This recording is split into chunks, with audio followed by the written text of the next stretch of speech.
सब लोगन के हमरा तरफ से प्रणाम और महाशिवरात्रि की बहुत सारा शुभकामना। जैसा कि रउरा सबन के पता बा कि आज महाशिवरात्रि की पावन त्योहार बा, तो आज हम रउआ सबन के बीच फिर से हाजिर बानी एगो शिवरात्रि से रिलेटेड गीत लेके। आई गीत के सुनल जाओ, शुरू कइल जाओ। आहे फागुन मासे लागेला शिवरतिया, कन्या भूखेली शिवरात। आहे फागुन मासे लागेला शिवरतिया, कन्या भूखेली शिवरात। आहे अक्षत चंदन बेल के पतिया, शिव पूजन कन्या करे जास।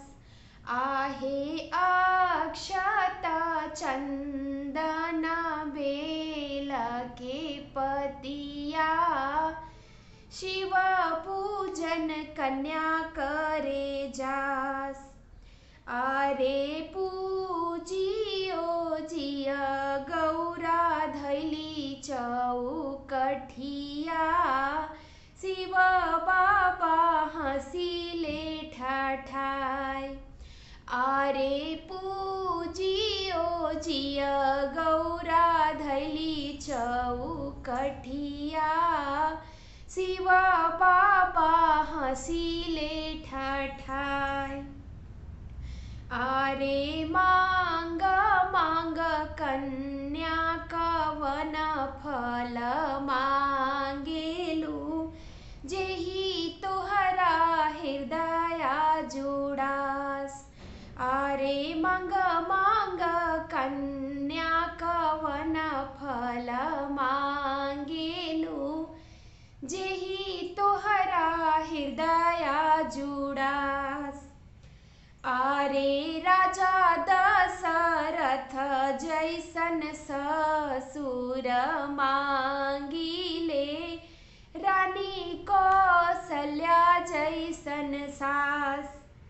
अरे राजा दशरथ जैसन ससुर मांगिले, रानी कौशल्या जैसन सास।